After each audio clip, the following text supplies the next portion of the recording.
je devais avoir 2 invités. Un, avec promptitude, était avec nous. L'autre s'est excusé. Oui, une réunion à l'improviste au bureau, c'est normal. C'est lui qui a répondu avec promptitude à notre appel au regard de vos demandes, nombreuses d'ailleurs sur la toile et dans nos fun, vous demandez qu'on parle de ces choses pratiques. La formation professionnelle, valeur ajoutée à la qualification, comme me le disait autrefois, ici fois, Jean-Robert. Mais je reçois Alain Poutou, c'est pas Jean-Robert ce matin. Alain, bonjour. Bonjour, monsieur Fabien. Merci de votre invitation. Je suis très content de me retrouver encore sur ce plateau. Oui. Alors, Alain, beaucoup de réactions par rapport à la dernière prestation. J'ai dit, waouh, le monde est interconnecté et les gens suivent les choses qui tiennent la route. Vous avez donné le numéro, vous avez été saturé par des appels, des messages de gens sont très intéressés par ce que vous racontez. Monsieur Lumbala, merci encore une fois pour avoir prévu qu'on se retrouve encore ici. Pour moi, c'est un apostolat. Ça, je vous l'ai dit, lorsque vous m'appelez pour que je vienne parler, opiner sur l'emploi, c'est vraiment un apostolat. C'est-à-dire ici, je ne viens pas comme un chercheur, moi je parle comme un technicien. Toutes les réactions que nous avons reçues de partout, c'est parce que les gens ont compris qu'il fallait qu'on parle tel qu'on avait parlé. Ce sont des choses, comme je vous ai toujours dit, que les gens ne comprennent pas. Parce que les gens finissent les études, comme nous l'avons dit, ces gens se retrouvent au chômage. Quelque part, on croit que soit il n'y a pas d'emploi, mais comment dans ces mêmes pays, les autres sont embauchés? C'est vrai, les communs des mortels ou certaines personnes vous diront que pour trouver de l'emploi, il faut avoir des parapluies, il faut avoir des relations, il faut que quelqu'un puisse vous propulser. Mais les gens confondent. On est dans 2 types de marchés d'emploi, M. Lumbala. Il y a les marchés ouverts. Des réseautages, un réseautage dans le sens un peu pervers pour dire c'est difficile de trouver une occupation si vous n'avez pas fléchi les genoux devant balles. Non, je vous parle ici en tant qu'un technicien des ressources humaines. Il ne faut pas généraliser. Je vous disais que nous sommes dans 2 types de marchés. Il y a les marchés ouverts et les marchés fermés. Les marchés fermés, c'est les marchés dont les communs des mortels continuent à dire que pour trouver de l'emploi, il faut avoir des relations. Je vais vous donner un exemple. Lorsqu'on doit former, dans tous les pays, on doit former le gouvernement, on fait la répartition des portefeuilles ministériels en tenant compte de poids politiques. Et cela se suit aussi même au niveau de la répartition des entreprises. Vous comprenez? Donc, ce qui fait qu'il est difficile, moi, un technicien que je suis, qu'on puisse m'intégrer dans un cabinet ministériel sans que je sois, par exemple, du parti. Ce sont des cas isolés. Mais moi, je parle plus du marché ouvert, les marchés qui publient les offres, là où on trouve des opportunités du marché de l'emploi. C'est pourquoi, moi, mon message est plus focalisé sur les ONG internationales et les multinationales. C'est là qu'il y a des offres. Lorsqu'on consulte Internet, on trouve les offres des ONG internationales. Un salaire qui peut vous permettre de souffler un peu. Bon, c'est toi qui l'as dit. Non, tu n'as pas un salaire qui vous permet de souffler. Tu n'as pas totalement Ça vous permet de prendre votre congé et d'aller dans un pays à côté ou ailleurs, ou loin d'ici. Ça vous permet d'amener aussi la famille. Ça vous permet également de payer les loyers et de manger, même si ce n'est pas satiété, manger quand même. Répondre à ça. Il y a des salaires,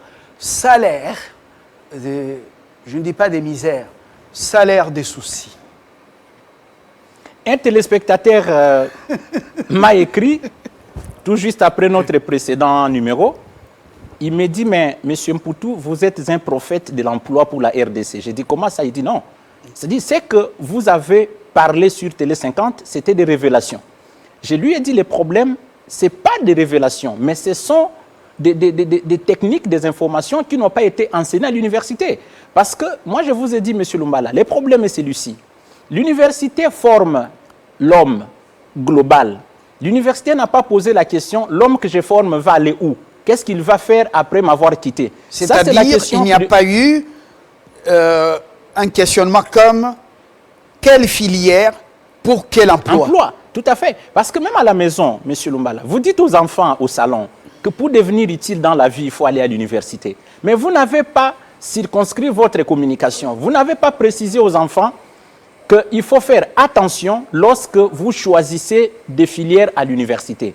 Donc, au lieu de dire aux enfants que pour devenir utile dans la vie, il faut faire l'université, la communication ne devrait pas s'arrêter à ce niveau.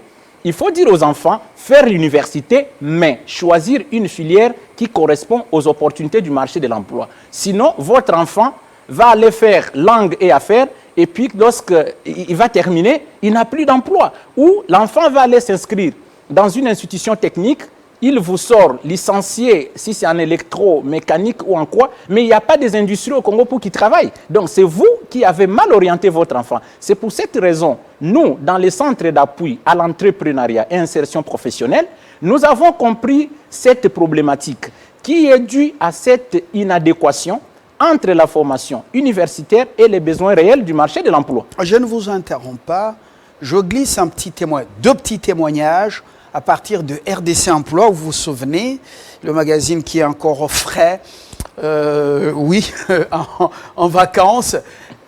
Une dame à la gare, sur la place de la gare centrale, en route. Monsieur Lumbala, arrêtez-vous s'il vous plaît. Je dois vous dire merci, et à vous et à Monsieur Mpoutou. Vous avez, avec la loi de 555, vous m'avez permis de me réorienter et je pleurais beaucoup. J'ai une occupation, je suis en train d'aider ma famille. Deuxième témoignage et le plus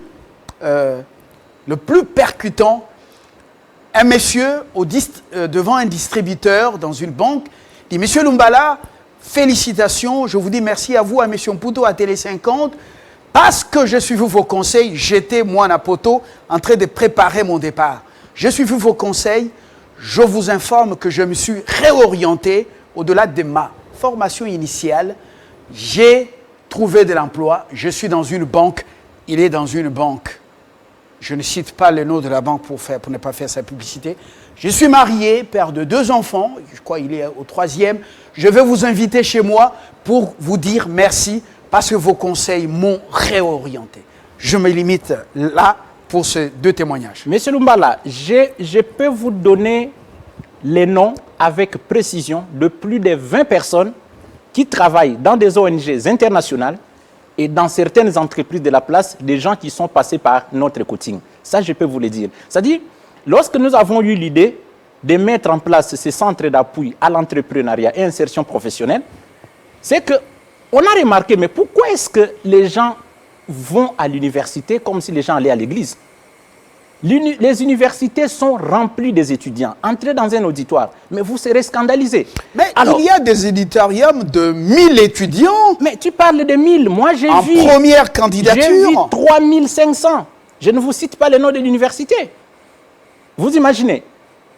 Alors, la question, tous ces gens, est-ce qu'ils se posent des questions sur les choix qu'ils ont opérés dans ces filières?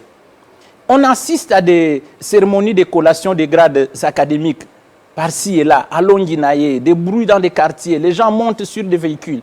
Mais est-ce qu'ils se posent des questions après la collation? On écrit même le pourcentage sur le portail de la maison. Vous avez déjà vu ça? Mais ça n'a rien à voir.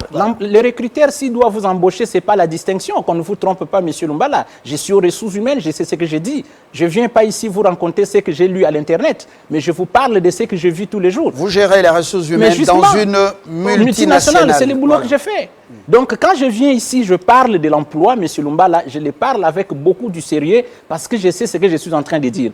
Je vois des candidatures que les gens nous envoient lorsqu'il y a des offres.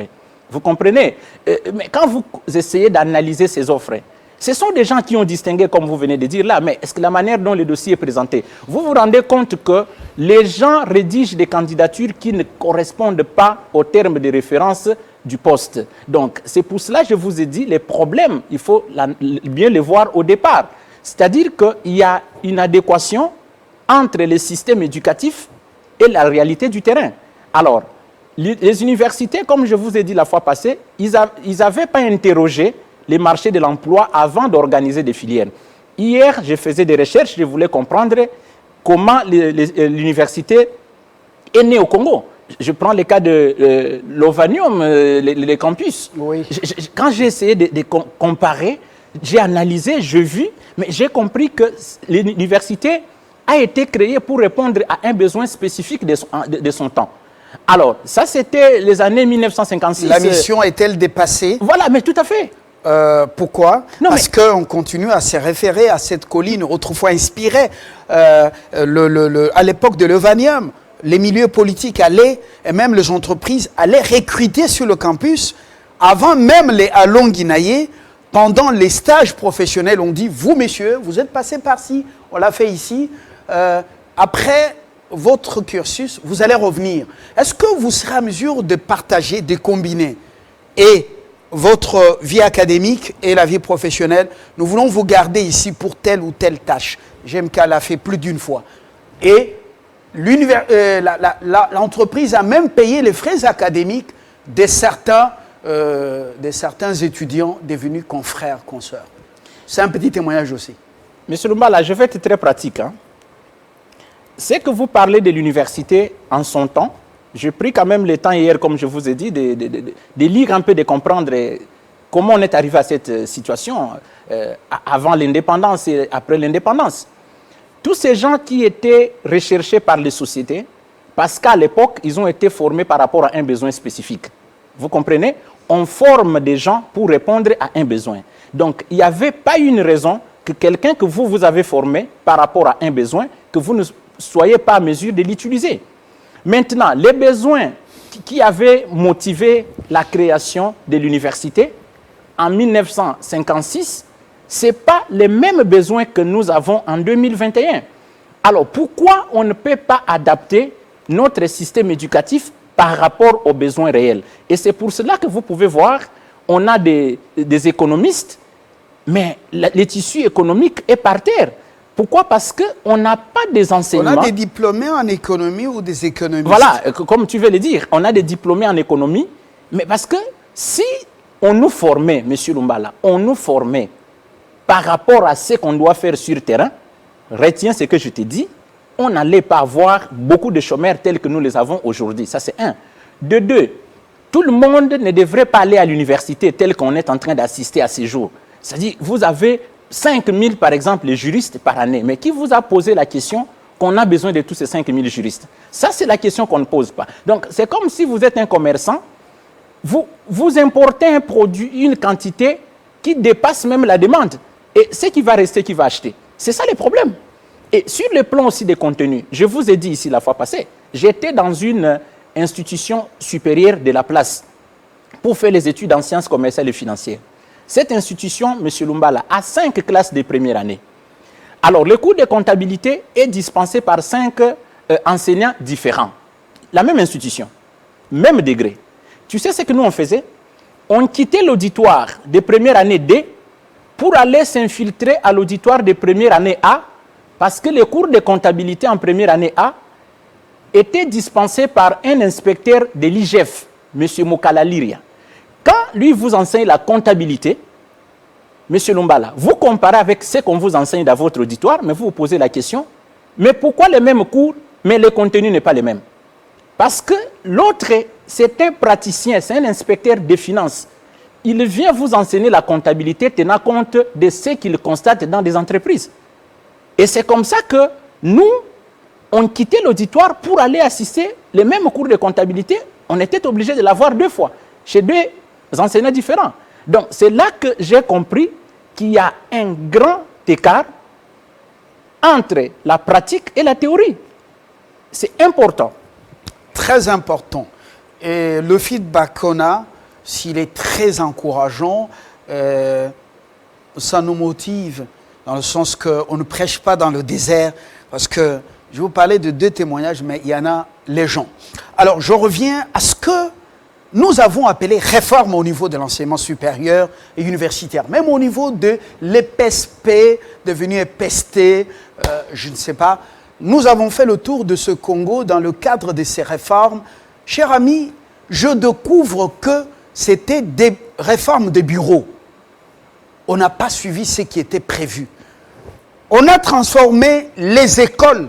Vous savez que même les écoles techniques agricoles sont devenues aujourd'hui des humanités littéraires. L'UPN est devenue aujourd'hui, c'était des grandes écoles. C'est aujourd'hui une université avec le 3e cycle. L'ISTA est en train de basculer vers l'université. Je cherche aussi introduit le 3e cycle, je ne sais pas si ça y est déjà. On passe des grandes écoles qui ont formé des gens qui ont beaucoup donné dans cette Afrique. Arrivés à côté, à Bujumbura, au Burundi. Ceux qui tiennent l'enseignement dans la capitale, regardez, des licenciés, des gradués, tout ça, sont sortis des grandes écoles du Congo. Et ce sont les meilleurs. On ne se limite pas à ce pays. Alors, est-ce que ça a été bien pensé ou ça a été une erreur grave? Monsieur Lumbala, c'est une grosse erreur qui a été commise. Je vous ai dit ici au départ, normalement, on crée un établissement d'enseignement supérieur universitaire, c'est pour répondre à un besoin. Est-ce que les besoins du Congo actuel, c'est de multiplier des universités? Est-ce que c'est ce qui va résoudre le chômage? C'est-à-dire que le problème n'a pas été bien... Bon, malheureusement, excusez-moi, M. Lumbala, le problème c'est que quand on est technicien, on n'est pas dans la politique, on n'est pas trop écouté. On a des propositions concrètes qu'on pouvait faire. Moi, je vous dis, M. Lumbala, les jours où j'aurai la possibilité d'être en face des excellences, Monsieur le ministre de l'Enseignement supérieur universitaire et son collègue de la fonction publique et celui de l'emploi, je leur sortirai une proposition pratique. Laquelle? Je vous l'ai dit. Laquelle? Je vous l'ai dit. Parce que moi, je ne comprends pas. Ces gens, en fait, même quand on parle de réformes, mais est-ce qu'on associe ceux qui sont dans la vie pratique? Nous avons la cartographie du marché de l'emploi. Nous travaillons. On sait ce qui se passe. Quels sont nos besoins et quel genre de profil que nous recherchons. Et pourquoi les gens qui postulent, je vous donne un exemple, vous allez trouver une offre d'emploi sur Internet, on recrute un logisticien chez Médecins Sans Frontières. Mais cette offre est vue par plus de 500 personnes qui sont à la recherche d'emploi. Vous serez surpris que plus de 200 vont postuler, alors qu'on va recruter une seule personne. Mais maintenant, ceux qui postulent, est-ce qu'ils savent d'abord comment présenter la candidature? Que doit contenir un CV? Que doit contenir une lettre de motivation? Comment analyser l'offre qui est en face de vous? On a besoin d'un licencié en économie. Vous avez fait la communication. Est-ce que c'est la raison pour vous de ne pas postuler parce que le diplôme exigé n'est pas celui que vous avez? Alors tout ça, c'est nous qui recrutons, nous savons qui est-ce que nous cherchons. Même si dans l'offre, il y a certaines exigences, certaines conditions, mais comment se fait le processus de sélection? Vous comprenez? C'est-à-dire, quand on interroge les techniciens auront la possibilité de dire aux universités d'adapter vos enseignements par rapport aux besoins du terrain. Autrefois, à l'IEC, après le graduat 3 ans, nous sommes dans le système traditionnel, on rentrait directement dans la vie courante pour exercer. Et après 2 ans, on revenait pour la suite, pour la licence. La licence. Est-ce que c'est maintenu ce système? C'était une bonne façon de faire des choses. Je me pose même la question, est-ce qu'on doit avoir quelqu'un qui a un master en comptabilité? J'ai appris aussi que le système LMD, vous l'avez aussi dans cette belle institution que vous venez de citer ici. Mais est-ce que c'était important? Regardez un peu. À l'IEC, on formait des techniciens. on a besoin d'un comptable. Comme l'IPN formait les techniciens d'enseignement à l'époque de feu Kadima Kamoulété et Kambaï Boaché et tant d'autres. Et les ISP qui deviennent tous aujourd'hui des universités avec 3e cycle. On se demande finalement, nous, où est-ce que nous allons? Moi, j'ai fait confiance à ce nouveau ministre de l'Enseignement supérieur universitaire. Je pense que les jours où j'aurai la chance ou la grâce de les rencontrer, en tout cas, beaucoup d'universités, on va leur retirer l'agrément ou l'autorisation de faire les 3e cycles, les LMD. Là. On doit rentrer dans l'ancien système. Ma mère a 79 ans, M. Lumbala, elle a fait l'école d'apprentissage pédagogique. Les anciens moniteurs de l'époque. Ma mère me faisait voir ça la semaine passée, qu'à leur époque, lorsqu'elle faisait la pédagogie, elles ont eu des cours d'économie domestique. C'est comme ça qu'à son âge, elle sait faire les pains, tout ce qui est pâtisserie, boulangerie, la coupe et couture. Il n'y avait pas de cours de... Voilà, tout à fait. Quelqu'un conforme comme enseignant ou moniteur, mais on l'apprend la coupe et couture. Vous comprenez? Alors que nous, ici, vous avez 22 cours en première année graduat. Vous avez les cours de mathématiques, vous avez les cours de l'histoire du Congo, vous avez les cours de philosophie, vous avez les cours de logique, expression écrite orale, vous avez les cours de méthode quantitative, vous avez maths fine alors que vous êtes étudiant en comptabilité. Quel rapport entre les métiers d'un comptable au bureau et tous ces différents cours-là que vous donnez à la philosophie vient faire quoi en premier graduat dans la formation d'un comptable, par exemple. Voilà. La philosophie vient faire vous comprenez? Étudier la philosophie des clients qui amènent leurs amis. Quelqu'un qui est étudiant en informatique, il a les cours de psychologie. Oui, mais non, forme la personne par rapport à ce qu'il doit faire. Ce que vous appelez, si c'est les cours de culture générale, mais envoyez les gens dans des bibliothèques. Je suis au Congo, vous m'enseignez l'histoire de l'Europe, je vais faire quoi avec? Est-ce que je ne peux pas lire les livres ou... Voilà, vous comprenez. Je vous dis que tout est parti de notre système éducatif. Et nous, les techniciens, nous insistons, et ça nous le disons clairement, les gens se retrouvent au chômage. La première cause, parce qu'il y a une adéquation entre le système éducatif et les métiers qu'il faut faire au bureau. Deuxième cause, c'est que les gens choisissent mal des filières. Comme je vous ai dit, quelqu'un qui a fini aux humanités littéraires, lorsqu'il doit aller à l'université, c'est la communication, les relations internationales, les droits, parce qu'il suppose que c'est la continuité de ce qu'il a fait à l'université. Alors qu'il y a certaines filières que nous avons ici dans notre système éducatif, excusez-moi, qui n'ont rien, aucun lien avec la réalité du terrain. Donc ces filières-là, je demanderai à son Excellence, Monsieur le Ministre, qu'on fasse des états généraux pour que certaines filières ne soient plus opérationnelles, qu'on ferme ça jusqu'à ce que les besoins vont se faire sentir pour ces mêmes filières et puis on peut alors demander aux gens de recruter les étudiants par rapport à ça. Autrement, vous allez déconcentrer les gens, ils vont aller à l'université parce que ces filières existent. En fin de compte, ils se retrouvent au chômage. Et j'insiste encore sur le fait qu'on devrait associer les techniciens aux professeurs, que nous puissions venir donner la partie pratique de ce qui se passe. C'est ça ce qu'on appelait autrefois la passerelle entre le monde académique et le monde professionnel. Cette passerelle. Mais concrètement, on a un problème de l'expérience professionnelle. Je termine mon cycle de graduat ou de licence, master dans une université d'ici ou d'ailleurs. Mais combien de temps on doit consacrer au stage professionnel, au stage académique, qui peut devenir un stage professionnel? Nous constatons que les papiers qui viennent des CANA sont des papiers froissés, des photocopies, c'est mal. C'est froissé même.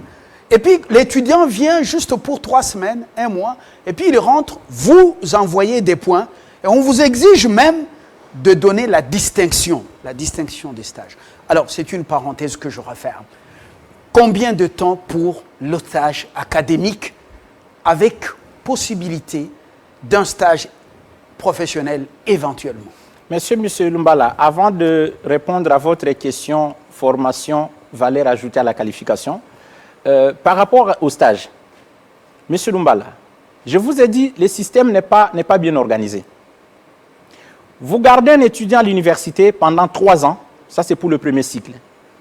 3 ans de théorie, qui n'ont rien à voir avec la vie professionnelle. et vous l'envoyez sur le terrain pour 2 mois de stage académique d'abord. Et le fait que les universités n'ont pas de partenariat avec les entreprises, même pour que les étudiants trouvent un endroit pour passer les stages, ça pose un sérieux problème. Certains étudiants se retrouvent dans des entreprises où on ne leur apprend pas le travail, mais ils passent tout leur temps.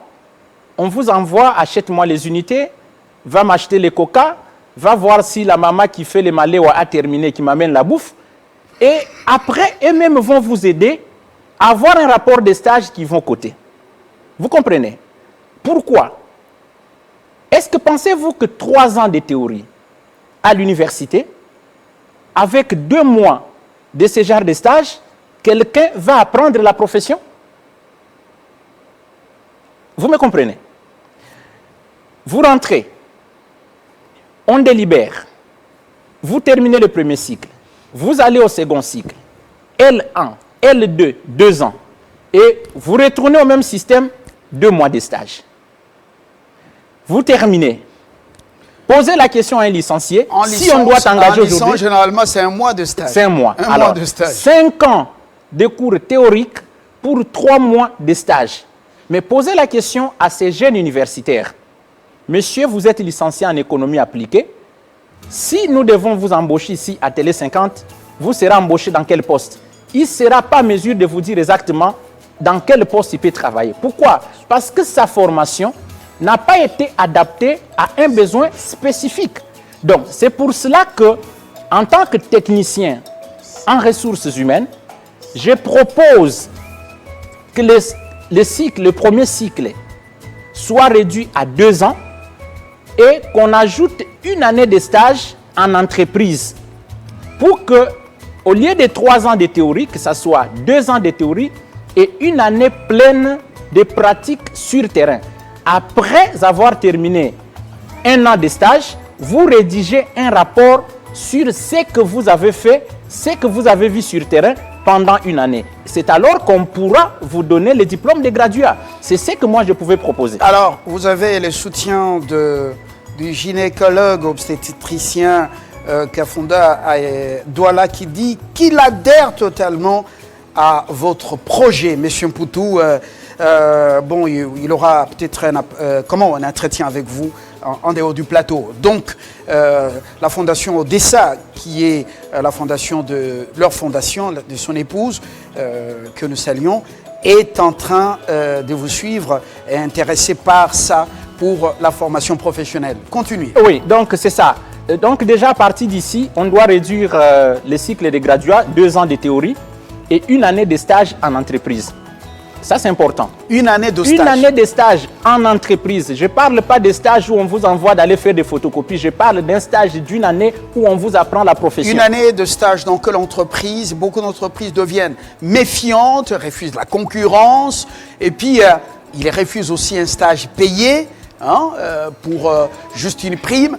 Et ils ne veulent pas être encombrés avec les gestes barrières. Votre machin de Covid s'est fait inviter dans ce domaine. Et puis, imaginez-vous, on a 1000 étudiants, 3000 étudiants dans des filières comme ça. Combien on va recevoir? Non, mais écoutez, monsieur Lumbala, vous parlez du Covid. Le Covid a commencé quand? Par exemple, en République démocratique du Congo, ce n'est pas depuis le mois de mars 2020? Moi, je ne parle pas de cette période. C'est ce qui devrait être fait. Ça, c'est important. Ça dit quoi? Même les universités, M. Lumbala, pourquoi ouvrir une université pendant que vous n'avez pas de partenariat avec des entreprises? Ce que vous enseignez aux gens, ils vont aller pratiquer ça où? C'est comme un étudiant qui est venu me voir, il est en agronomie, il sollicite d'effectuer un stage chez nous. Je lui pose la question, vous êtes dans quelle université? Pourquoi l'université n'a pas acheté même 2 ou 3 hectares au plateau de Batéké comme champ de démonstration pour la pratique professionnelle de ces étudiants? Vous avez une faculté d'agronomie, mais vous n'avez pas les champs. Comment on peut comprendre ça? Une université à qui on a donné l'agrément, on voit très bien qu'ils ont faculté d'agronomie, mais ils n'ont pas de champs. Comment on peut expliquer ça? Ça n'a pas de sens. Vous comprenez? Et puis, à part ça, M. Lumbala, le fait de réduire la durée du cycle d'études, Je vous ai dit, pour la partie du cours qui est confiée aux assistants, il faut prendre des assistants qui sont dans la profession. Vous voyez, vous recevez souvent un homme ici que j'apprécie beaucoup, un juriste brillant, maître Laurent Onyemba. Mais c'est un homme calé. Je me dis, vous voyez des gens comme ça, ce sont des gens qu'on devrait envoyer dans des universités pour qu'ils enseignent la pratique. À l'IGF ici, l'inspection générale des finances, on a combien d'inspecteurs? Si les entreprises font tout ce qu'elles font, mais ces entreprises ont des auditeurs, non? Ont des comptables. Mais si on peut mettre dans chaque institution qui a par exemple sciences commerciales et financières, économie ou sciences po, vous confiez les cours d'audit à un inspecteur des finances par institution, ils vont enseigner ce qu'ils font. Les cours de fiscalité, vous allez à la direction générale des impôts, vous cherchez les vérificateurs polyvalents des impôts, vous les envoyez dans toutes ces universités pour qu'ils enseignent la fiscalité. Monsieur Lumbala, à partir de l'auditoire, on apprendra ce qu'on attend de nous sur terrain. C'est pour cela, nous, au Centre d'appui à l'entrepreneuriat et insertion professionnelle, nous faisons des choses autrement. Qu'est-ce que nous avons fait? Après avoir constaté cette inadéquation entre le système éducatif et la formation universitaire, puisque les offres d'emploi qui sont publiées sur terrain ne correspondent pas aux facultés que nous avons dans nos universités, nous avons créé les centres d'appui à l'entrepreneuriat et insertion professionnelle. Au sein de ces centres, M. Lumbala, nous organisons formation des logisticiens, des techniciens en suivi et évaluation, des gestionnaires de projets, des assistants administratifs, des assistants financiers, des mobilisateurs communautaires. C'est-à-dire des formations qui correspondent aux offres d'emploi qui sont publiées. Et vous verrez par exemple, quand vous venez dans notre centre, tous les formateurs qui donnent formation au centre d'appui à l'entrepreneuriat et insertion professionnelle, dont je suis moi-même le coordonnateur, chaque formateur travaille dans une ONG internationale. Il vient enseigner ce qu'il fait sur terrain. Merci. Et pour cela, j'invite tous ceux qui sont à la recherche d'emploi de nous contacter à ce numéro 082 53 9 0016 082 53 9 0016 pour participer au séminaire qui sera organisé ce samedi sur les techniques de la recherche d'emploi et vente des compétences professionnelles. Alain Poutou, je vous remercie d'être venu. Je crois que c'est une contribution de taille à l'évolution de la chose, et surtout le monde académique et le monde professionnel. La valeur ajoutée à la qualification, la formation professionnelle, elle n'est pas obligatoire dans un auditoire de 1000 étudiants ou 500. Elle peut se faire en dehors. Tout le plaisir a été pour moi. Bonjour et très bonne suite des programmes sur votre chaîne. Et avec plaisir, très prochainement, sur un autre sujet. Au revoir.